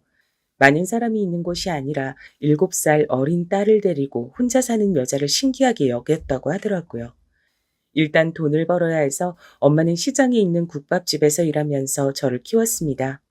그 밖에도 엄만 저를 혼자 키운다고 안 해본 일이 없을 정도로 열심히 살았어요. 저도 자라면서 그런 엄마를 보고 꼭 나중에 엄마에게 효도해야겠다고 생각했습니다. 물론 혼자 아이를 키우는 우리 엄마를 도와준 마음씨 좋은 분들도 계셨어요. 엄마는 저를 단칸방에서 키우셨는데 바로 옆에 집이 하나 있었거든요. 그 집에 사는 아줌마와 아저씨가 그렇게 좋은 분들이었습니다. 형편이 어려운 건 마찬가지인데 우리 엄마가 안쓰럽다고 귤이나 고구마 같은 것도 가져다 주셨죠. 엄마가 일하느라 늦으면 아주머니가 제게 저녁을 먹이기도 하셨어요. 마침 그 집의 아들이 저랑 동갑이라 친하게 지내기도 했습니다. 소꿉친구로 자라면서 서로가 가장 친한 친구였어요. 이 소꿉친구는 성인이 되어 제 남편이 됐습니다. 워낙 어릴 때부터 붙어 다녔던 우린 시간이 흐르면서 더욱 가까워졌어요. 마음씨 좋기로 동네에서 유명했던 아줌마와 아저씨는 제 시부모님이 되었습니다. 제가 남편과 결혼한다고 하자 엄만 그렇게 안심됐다고 제게 말했어요. 내가 워낙 심한 시집살이를 당해서 지선인 너는 제발 제대로 된 시댁을 만나길 바랬거든. 근데 시부모님이 저분들이라 난 얼마나 다행인지 몰라. 엄마가 만약 죽어도 마음 편하게 죽을 수가 있겠어. 물론 우리 시댁이 여유롭게 잘 사는 형편은 전혀 아니었습니다. 엄마랑 제가 찢어지게 가난해서 상대적으로 평범하게 보였어도 시댁은 가난한 집이었어요. 당연히 결혼했다고 집이나 혼수를 할 형편은 둘 다 아니라 시댁에 들어가서 결혼 생활을 시작했습니다. 어차피 전 시댁에서 사는 것이 엄마가 사는 단칸방과 바로 옆이라 좋았죠. 우리가 결혼하자 엄마와 시어머니는 두 분이 더욱 가까운 사이가 되었습니다. 원래도 사이가 좋았는데 자매처럼 가까워지셨죠. 그리고 시댁에는 늦둥이 아가씨가 있었습니다. 저랑 남편이 23살에 결혼했는데 아가씨가 그때 겨우 5살이었어요. 너무 어린 아가씨가 귀여워서 제가 엄마처럼 돌봤습니다. 시아버지와 남편은 둘이 같이 작게 과수원을 했어요. 워낙 작아서 딱 하루 벌어 하루 먹고 사는 형편이었죠. 만약 재배가 제대로 되지 않으면 꼼짝없이 굶어야 했습니다. 그래도 우리끼리 서로 의지하고 행복하게 살았습니다. 그러다 결혼하고 약 3달 정도 흘렀을 때 제 인생에서 가장 큰 불행이 오게 됐어요. 바로 친정엄마가 교통사고를 당하셨습니다. 엄마는 어린 저를 데리고 이 지역으로 와서 안 해본 일이 없을 정도로 일하셨습니다. 어린 제가 봐도 엄마는 늘 힘들어했던 것이 기억 속에 생생할 정도예요. 주로 청소와 식당에서 일했는데 그게 얼마나 몸에 힘든지 해본 분들은 아실 거예요. 엄만 그래서 안 아픈 곳이 없을 지경이었습니다. 어깨, 허리, 무릎, 손목 등 온몸이 아프셨죠. 그런데 그런 상태에서 교통사고를 당하니 너무 큰 파장이 오더라고요. 다행히 목숨은 건졌지만 수술 후에 재활하는 것이 너무 힘들었습니다. 원래 멀쩡하던 몸도 아니었고 사고가 꽤 커서 엄만 병원에 몇 달 입원하셨어요. 가난한 형편에 보험은 당연히 없었고 병원비가 너무 많아 막막했습니다. 엄마가 그동안 모은 돈으로 급하게 수술했지만 입원하는 동안 비용이 너무 많더라고요. 그때 시댁에서 막막한 저를 많이 도와주셨습니다. 아가, 이렇게 어려울 때 서로 돕고 사는 것이 가족이야. 이거 우리가 이번에 돈 받은 건데 병원비 보태라. 더 많은 돈을 주지 못해 미안하다. 곧 그래도 또 과일 팔면 돈 생기니까 그때까지 좀만 버티자. 응? 어머니, 이거 제가 받아도 되는 거예요? 안 그래도 우리 지금 돈 없어서 밥도 제대로 못 먹잖아요. 이 은혜는 제가 절대 잊지 않을게요. 우리 엄마 도와주셔서 정말 감사해요. 아가, 울지 말고 정신 똑바로 차려야 사돈도 금방 회복하지. 그리고 우린 가족이잖아. 우리가 조금 굶어도 일단 아픈 사람이 회복하는 게 우선이야. 거절해도 우리 마음이 편치 않어. 시어머니는 힘들게 번 돈을 다 저를 주었습니다. 시댁이 그렇다고 평범한 형편도 아니었거든요. 이때 우리 엄마 때문에 시부모님은 과수원을 담보로 대출까지 받으셨죠. 너무 감사한 마음으로 이 돈을 다 병원비에 보탰습니다. 하지만 안타깝게도 엄마는 그만 퇴원하지 못하고 그대로 병원에서 돌아가셨어요. 돌아가시기 직전까지 제게 시댁을 잘 만나서 다행이라고 말씀하셨습니다. 엄마와 둘이 살면서 유독 유대감이 깊었던 저는 엄마가 죽고 심적으로 정말 많이 힘들었어요. 아버지랑은 이미 연락하지 않아서 고아나 다름없었죠. 이렇게 힘들어하던 절 시부모님과 남편이 옆에서 많이 위로해줬습니다. 만약 시댁 식구들이 없었다면 전 엄마가 없는 현실을 버티지 못했을 거예요. 남편과 시아버지가 우리 엄마의 장례도 도와주셔서 엄마를 편하게 보내드릴 수 있었습니다. 원래도 시댁을 좋아했지만 결혼하고 바로 엄마를 보내면서 시부모님을 더욱 좋아하게 됐어요. 엄마가 살던 단칸방을 팔고 조금이라도 시부모님께 드리자 오히려 그 돈을 제 비상 용돈으로 쓰라고 하셨습니다. 우리 엄마의 병원비로 대출이 많이 생겼던 것을 알던 전 가만히 집에 있을 수가 없었어요. 그래서 과수원 일도 돕고 따로 시간을 내어 시장에 가서 일해서 돈을 벌었습니다. 시부모님은 무리하지 말라고 하셨지만 조금이라도 돈을 벌어야 했어요. 그러면서 어린 아가씨의 육아도 제가 도맡아서 했습니다. 아가씨도 새언니인 저를 무척 따르는 편이라 제가 거의 전담해서 키웠죠. 유치원 학부모 상담도 제가 갈 정도였습니다. 거의 저는 그냥 아가씨를 제 딸이라고 생각했습니다. 남편하고 저는 바로 아이를 가질 생각이었는데 생각보다 임신이 쉽지 않더라고요. 안 생기는 아이 때문에 산부인과 가서 검사도 여러 번 받았습니다. 그런데 남편과 저 둘 다 문제가 딱히 없다고 하더라고요. 아직 나이도 젊고 그냥 기다리라는 말이 전부였습니다. 그래서 아이도 없어서 더욱 아가씨를 챙길 수 있었어요. 그렇게 5년의 시간이 흘렀습니다. 아가씨는 어느새 학교에 입학했고 시부모님과 우리 부부는 빚을 갚느라 힘들었어요. 과수원이 잘 되는 편도 아니라 막막했습니다.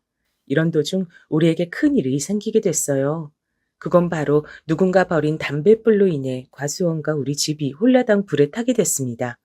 너무 다행히 그때 아가씨도 학교에 있었고 우리 부부와 시부모님이 시장에 있던 시간이라 인명피해는 없었죠. 다친 사람은 없었지만 그 불은 초기에 잡을 수도 없었습니다. 결국 나무가 불에 타고 집도 불에 타서 도저히 복구할 수가 없었어요.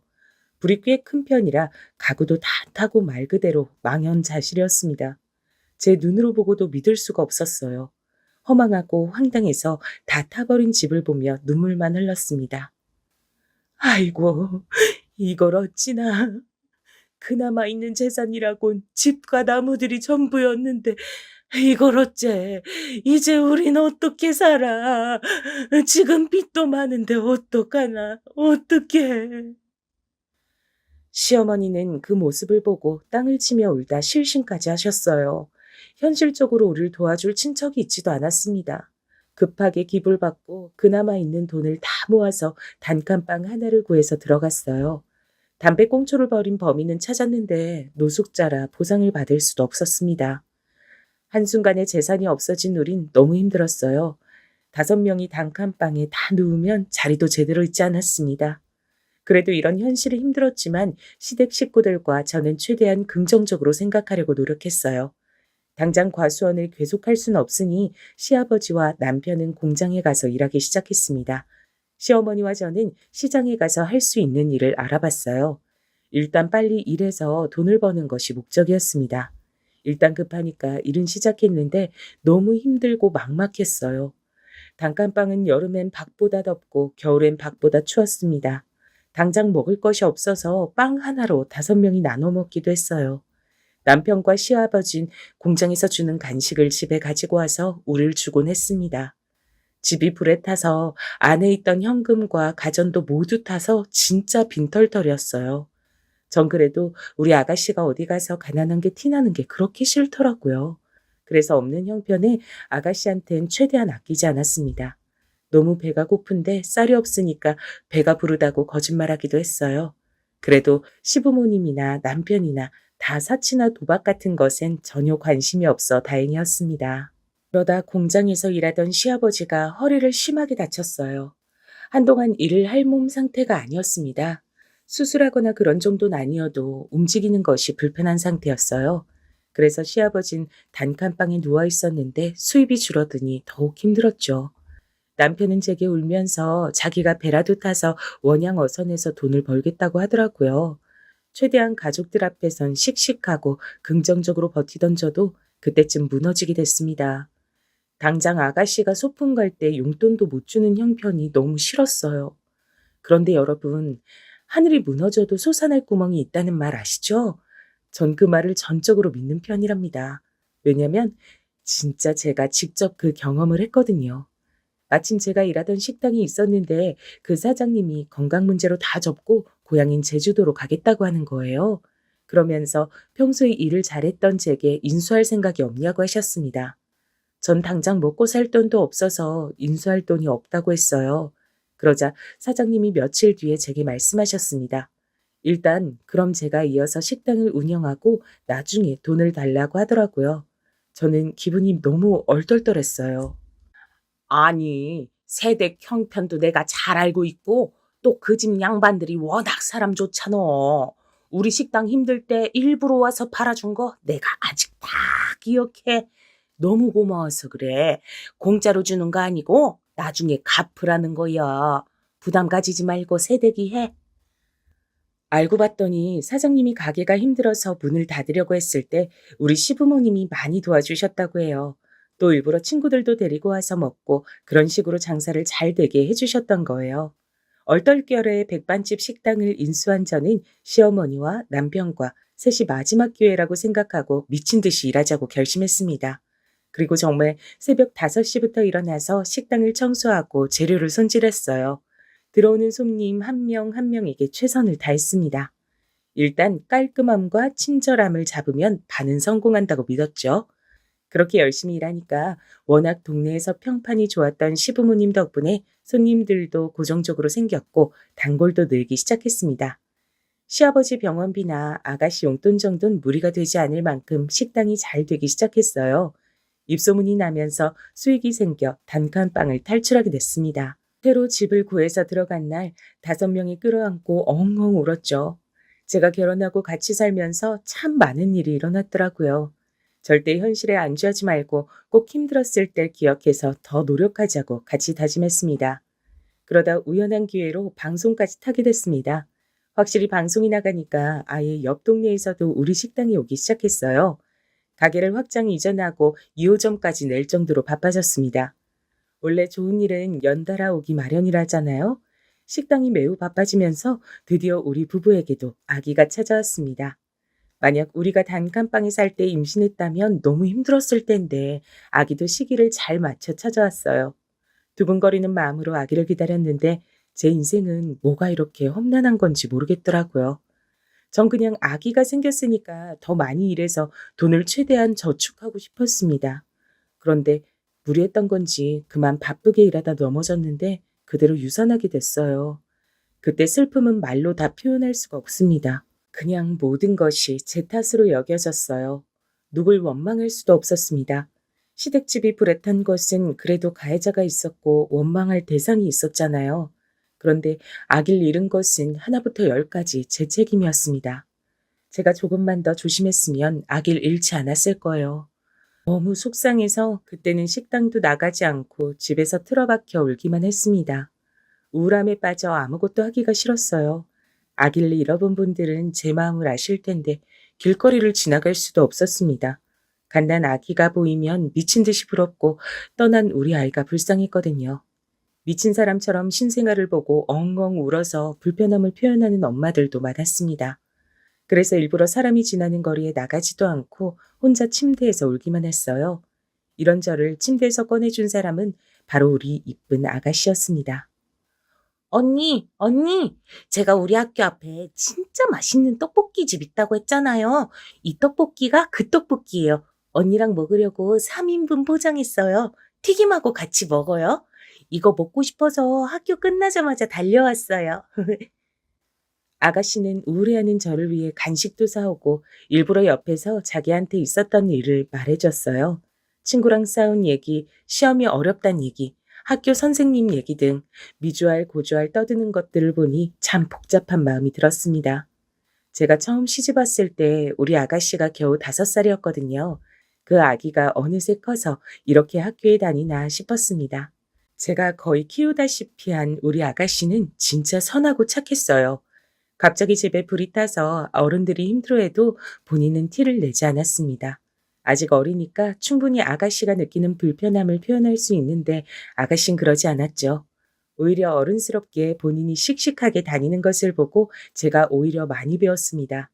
또 사실 아가씨와 저만 아는 비밀도 있었어요. 그건 우리 집이 불에 타서 단칸방에 살 때였습니다. 갑자기 바뀐 환경에 다들 침울해하던 때 제가 밖에서 우연히 아가씨를 봤던 적이 있어요. 그때 아가씨는 같은 학교에 다니는 남자 학생에게 놀림을 받고 있었습니다. 거지야! 야, 어디 가냐? 너희 가족 완전히 망했다며?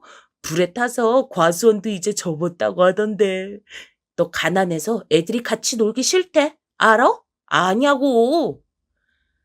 저는 아가씨를 놀리는 그 남자애를 보고 화가 머리끝까지 났어요. 순간 울컥하는 마음에 당장 가서 꿀밤을 때려주고 싶었습니다. 그런데 괜히 나섰다가 아가씨가 곤란해질까봐 그러지도 못하고 혼자 지켜봤죠. 전 다른 것보다 아가씨가 상처를 많이 받을까봐 그게 너무 무서웠습니다. 근데 아가씨는 너무 태연하게 그 남자아이에게 이렇게 말했어요. 야, 우리 집이 불타서 우리가 단칸방에서 사는 게 부끄러운 거냐? 나는 하나도 안 부끄러운데? 가난이 죄야? 이렇게 불에 타서 집이 없어도 우리 가족은 행복해.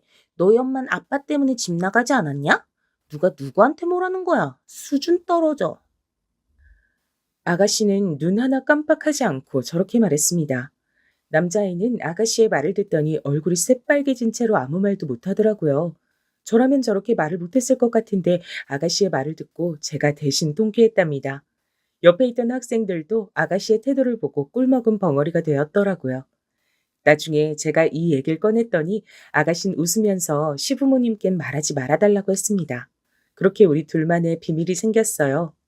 씩씩한 아가씨를 보면 괜히 흐뭇한 미소가 나오곤 했습니다. 아무튼 그래서 아가씨의 노력으로 저는 침대에서 나와 다시 식당으로 향했죠. 만약 아기가 생기지 않으면 진짜 그냥 아가씨를 제 자식이라 생각하려고 했습니다. 이미 우린 피를 나눈 자매처럼 친한 사이였어요. 밤마다 저를 위해 기도한다는 아가씨의 소원이 통했는지 다행히 아기는 또 금방 저를 찾아왔습니다. 이번엔 절대 아이를 잃기 싫었어요. 그 마음은 우리 시댁 식구들 마음이 다 같아서 시부모님과 남편이 저를 진짜 손 하나 까딱하게 하지 않았습니다. 아예 식당에 오지도 말라고 하더라고요. 아가씨도 본인은 아직 미성년자 학생이면서 집안일을 하기 시작했습니다. 제가 기가 차서 하지 말라고 해도 듣지도 않았어요. 시어머니는 임산부에게 좋다는 한약도 사주셨고 각종 영양제와 몸에 좋은 음식을 매일 해주셨습니다. 조금이라도 제가 불편함을 느낄까봐 시부모님은 오로지 저를 생각해 주셨죠. 이런 마음 덕분인지 전 입덧도 없고 심한 임신 증상도 없었습니다. 너무 건강하게 자연분만으로 아들을 낳을 수 있었어요. 아들을 낳자 시부모님과 아가씨는 저보다 더 기뻐했답니다. 너무 좋아하는 그들을 보고 저도 행복했어요. 그러면서 한편으론 우리 친정엄마가 만약 살아계셨다면 얼마나 좋아했을까 상상했습니다. 그래도 우리 엄마의 소원인 좋은 시부모님은 만났으니 하늘에서 만족스럽게 보고 있다고 생각했어요. 아기를 낳고 전 엄마가 되니 책임감이 더 늘기 시작했습니다. 그래서 식당 운영에도 박차를 가하기 시작했죠. 우리 가게에 오는 아기 손님들에게도 더 친절하게 하고 모든 손님이 좋았습니다. 단골 손님들은 제게 퍼주려고 가게를 하는 거냐고 물을 정도였어요. 다행히 시어머니와 저는 삶의 가치관이 매우 잘 통했습니다. 퍼주는 장사가 남는 장사라는 신념에 맞게 그냥 모든 손님에게 잘했어요. 다행히 그랬더니 손님들도 알고 더 찾아주셨습니다. 아기를 키우면서 시부모님의 도움도 많이 받았고 특히 아가씨의 도움을 많이 받았죠.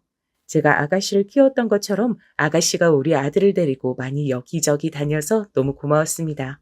그렇게 식당 운영을 하면서 돈을 꽤 벌게 됐어요. 다 같이 단칸방에서 다리도 제대로 못 펴고 자던 것이 어제 같은데 시댁 식구들은 어느덧 200억대 자산가가 됐습니다. 시부모님은 항상 제게 감사하다고 제가 은인이라고 하셨어요.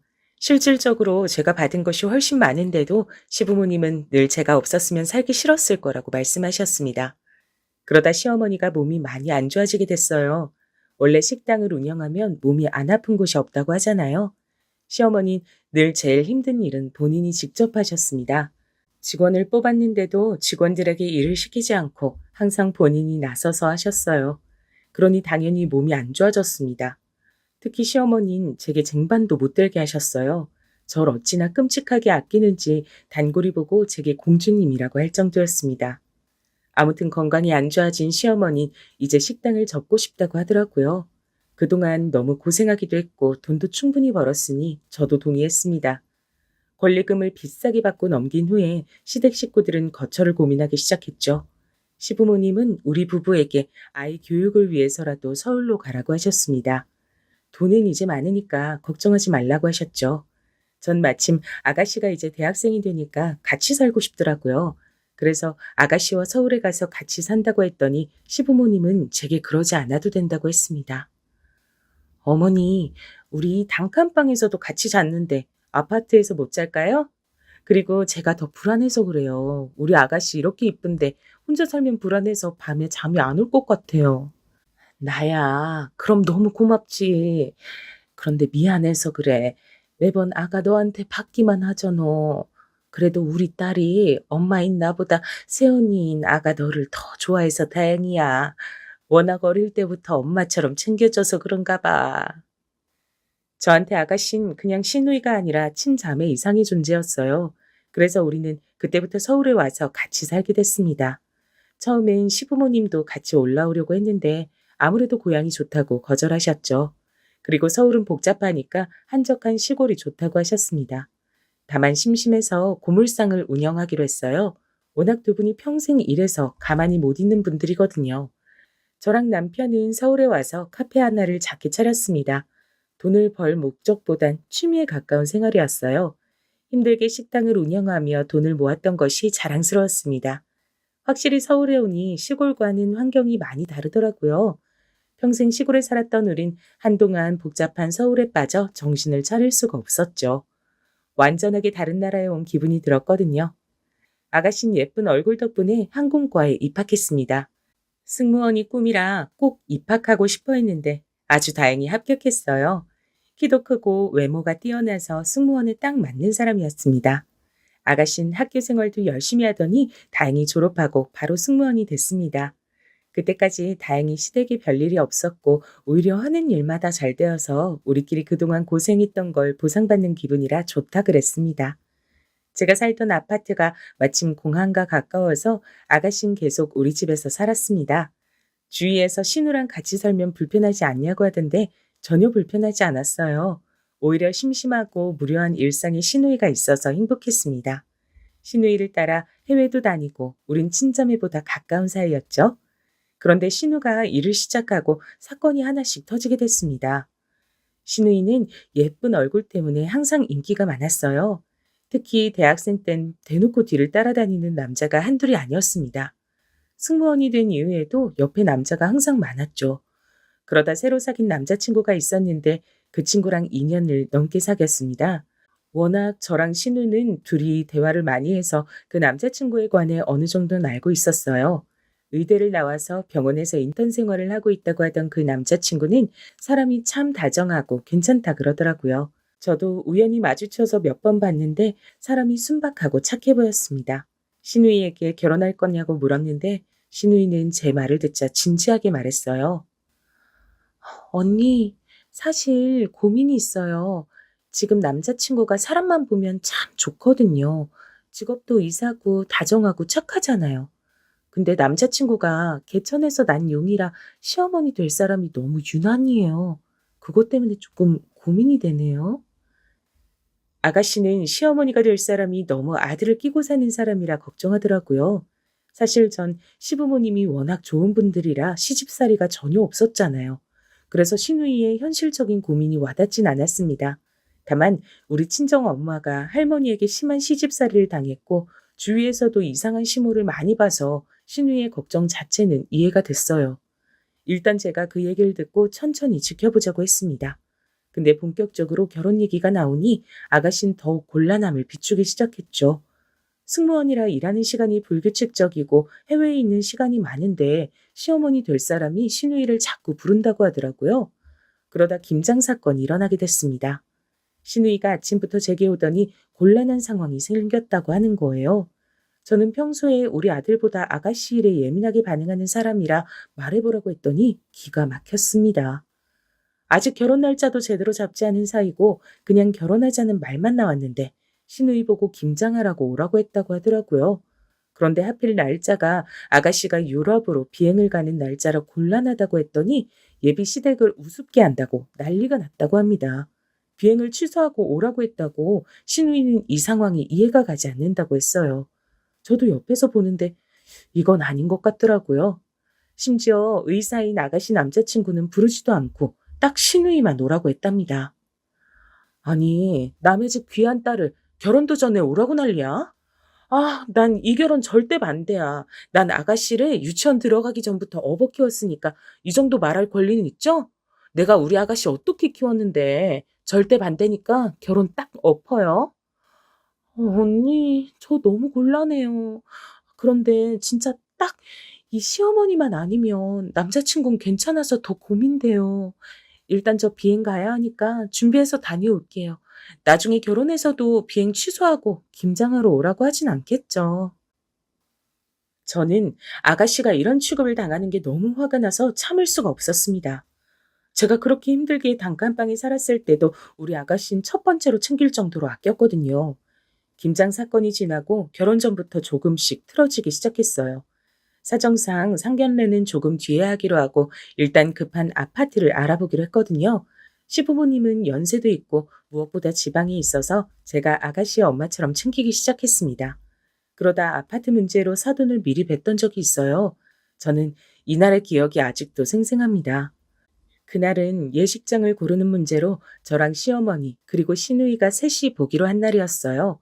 원래 신랑과 신부가 고른다고 하던데 의사라서 바쁘니까 어쩌다 보니 셋이 보게 됐습니다. 저는 마침 김장 사건 이후로 시누이의 시어머니 얼굴이 너무 궁금해서 자진해서 가겠다고 했어요. 그리고 사돈 얼굴을 딱 봤는데 정말 저는 누가 보면 대통령을 낳은 사람인 줄 알았습니다. 어찌나 자만심이 얼굴에 가득한지 누가 봐도 욕망이 많았어요. 인상 자체가 너무 하나도 손해를 보기 싫다는 얼굴이었습니다. 일단 예식장을 고르는 것이 목적이라 같이 다니는데 전 나중엔 너무 창피했어요. 왜냐면 식장에 가는 곳마다 본인 아들이 의사라고 자랑하더라고요. 예식장 직원들이 예의상 맞장구 해주면 본인 아들이 초등학생 때부터 전교 1등이었다고 어찌나 자랑하던지 입이 안 아픈가 신기할 정도였습니다. 숨도 안 쉬고 아들 자랑을 하길래 전 나중에는 제 얼굴이 화끈거릴 지경이었어요. 우리 아가씨와 시댁의 의견을 종합해서 드디어 식장을 결정하고 예약금도 입금하고 같이 밥을 먹기로 했습니다. 그런데 밥을 먹으러 간 식당에서도 본인 아들이 의사라고 자랑하는 거예요. 여러분은 혹시 주변에 의사를 둔 부모가 있으세요? 혹시 그분들도 그러시나요? 아예 의사랑 상관이 없는 감자탕 집에서 왜 그걸 자랑하는 건지 이해할 수가 없었습니다.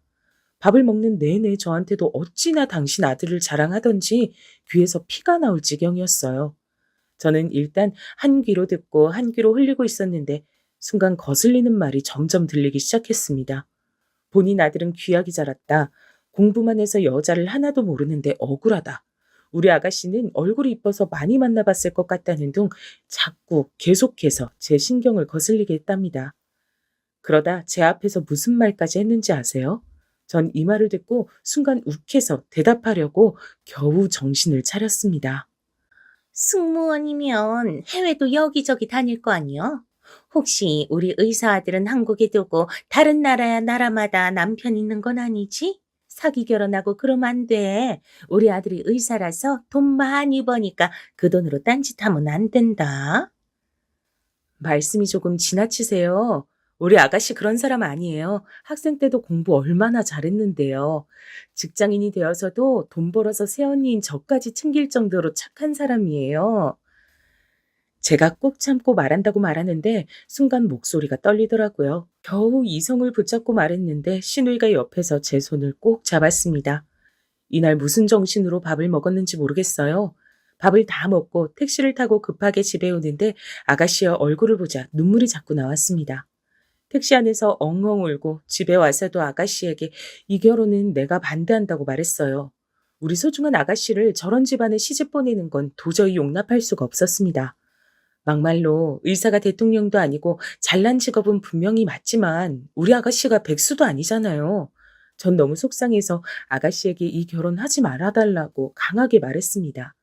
그날 식장 계약을 마쳤지만 저는 그냥 다 얻고 싶었어요. 만약 우리 시부모님이 알면 얼마나 속상해할까 생각하니 그냥 애초에 저런 집하고는 1초도 더 엮이고 싶지 않았습니다. 제가 울면서 말하자 아가씨도 결국 눈물을 보였어요. 그러더니 자기도 이런 결혼은 못하겠다고 접겠다고 하더라고요. 전화로 파혼 얘기를 자기 남자친구에게 전하는 걸 보고 저는 겨우 진정할 수 있었습니다. 그렇게 파혼하고 그냥 새로운 인생을 살 줄 알았는데 원래 인생은 이렇게 예측 불가한 상황들의 연속인가요? 우리 아가씨가 파혼을 선언하고 놀라운 일이 발생했습니다. 바로 그 남자친구가 아가씨와 못 헤어진다고 우리 집에 찾아오기 시작했어요. 그때가 하필 아가씨가 일하러 비행하고 있을 때라 집에 없어서 남편과 제가 그 남자친구와 대화했습니다. 전 거기서 당당하게 우리 아가씨도 곱게 자라서 이렇게 무시하는 집에 시집 못 보낸다고 말했어요. 본인이 그 집에서 소중한 만큼 우리 아가씨도 집에서 보석 같은 존재라고 말했죠. 그랬더니 그 남자친구가 갑자기 무릎을 꿇더라고요. 너무 놀라서 뭐 하는 거냐고 해도 본인이 무조건 잘못했다고 빌기 시작했습니다. 저랑 남편이 강제로 일으키려 해도 힘이 얼마나 센지 꿈쩍도 하지 않았어요. 제가 일단 자세 풀고 얘기하라고 해도 듣질 않더라고요. 알고 봤더니 시누이 남자친구의 집도 예전에 우리처럼 가난했다고 합니다. 찢어지게 가난해서 시어머니 될 사람은 남의 집에서 파출부 생활도 하고 그랬대요. 힘든 상황이라 그 현실을 벗어나려고 이를 악물고 공부했다고 합니다. 그래서 제가 의대에 합격하고 어머니가 3일을 내리우셨어요. 저도 우리 어머니가 유난히 절 싸고 도는 건 압니다. 근데 이게 다 사정이 있었어요. 다신 이런 일 없도록 제가 중간에서 잘할 테니 한 번만 봐주세요. 네? 전 그전까진 저런 집에 우리 아가씨를 절대 못 보내겠다고 완강했는데 사정을 듣고 나니 안쓰러운 마음이 생겼습니다.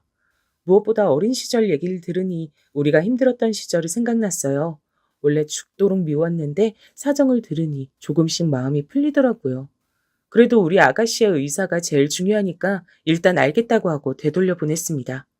아가씨가 비행해서 돌아오자 있었던 일을 말했어요. 아가씨는 생각해보겠다고 제게 말했습니다. 그 뒤로 남자친구는 우리 집에 한우도 보내고 비싼 과일이나 홍삼을 들고 자주 찾아왔어요. 일하느라 바쁠 텐데 어떻게든 시간을 내서 아가씨를 데리러 공항에 가고 우리 집에 와서 식구들 외식도 많이 시켜줬습니다. 지극정성으로 대하는 모습을 보니 저도 사람이라 점점 마음이 열리더라고요. 무엇보다 본인이 자기 엄마가 유난이란 걸 인지하고 있어서 그나마 다행이었습니다. 이런 정성을 보고 아가씨도 점점 마음이 풀리는 게 보였어요. 그래서 슬슬 다시 결혼 얘기가 나오게 됐습니다. 아가씨가 제게 결혼해도 되냐고 묻길래 전 무엇보다도 아가씨 본인의 입장이 제일 중요하다고 그랬죠. 그러자 아가씨는 마지막으로 기회를 주고 싶다고 하더라고요. 저도 그거엔 동의했기 때문에 일단 다시 결혼 준비를 재개했습니다.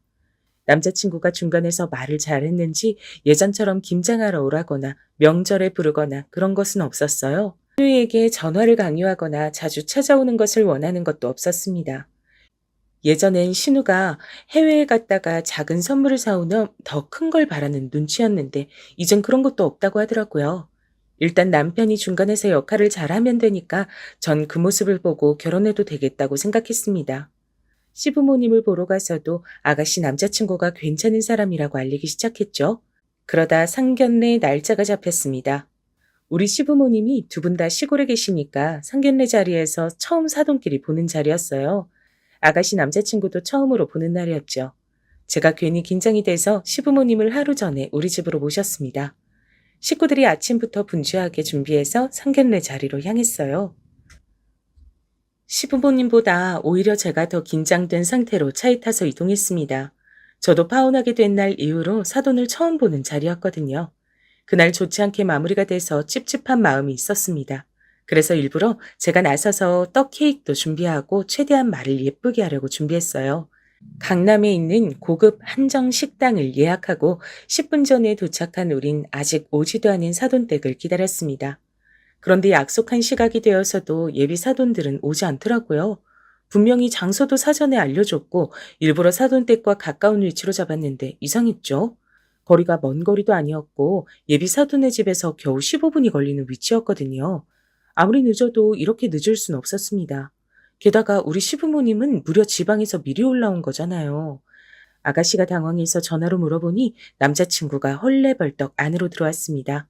아가씨 시부모님이 차가 막혀 늦는다고 하더라고요. 저는 순간 기분이 조금 상했지만 애써 괜찮다고 말하고 기다렸어요.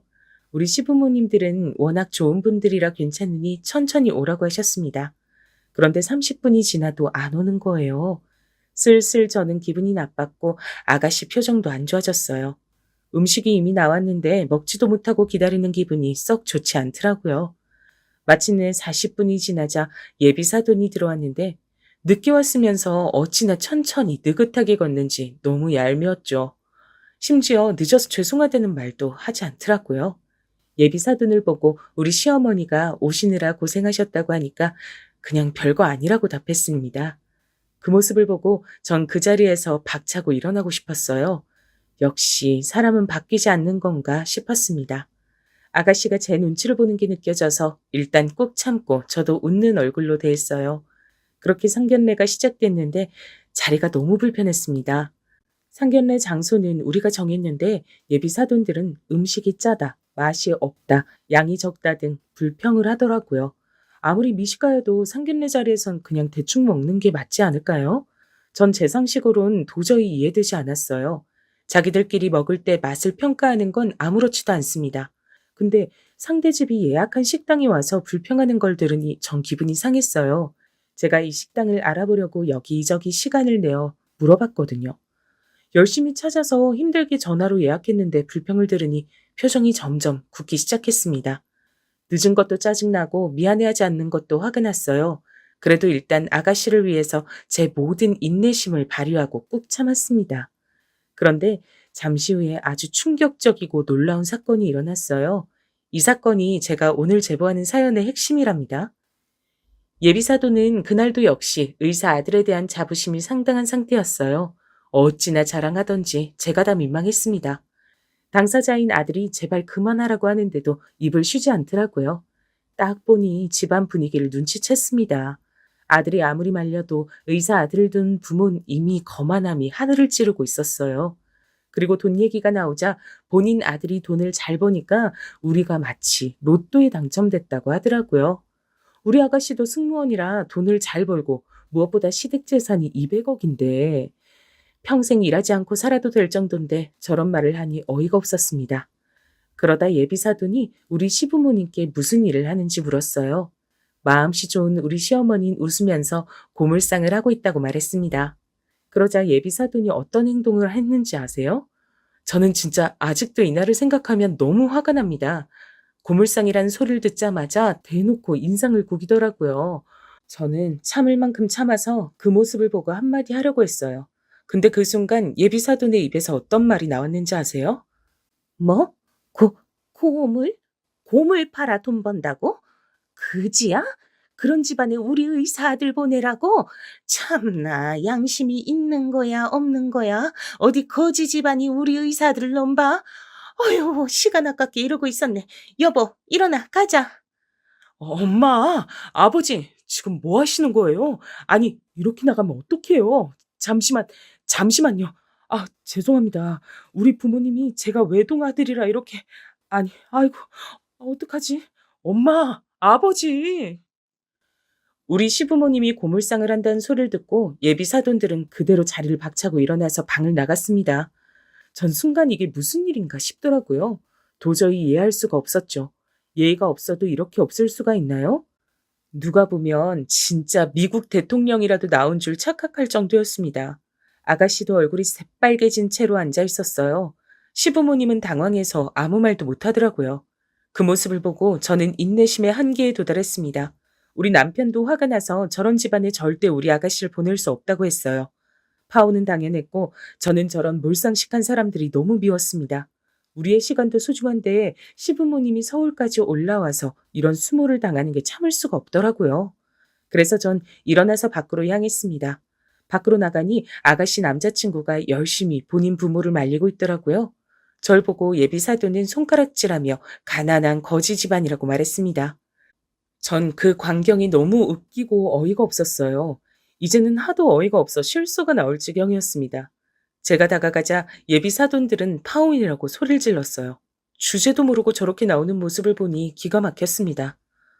파혼?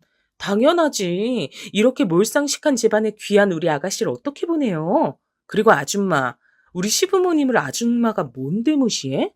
우리 시댁 재산만 200억이야. 고물상은 취미로 하는 거고.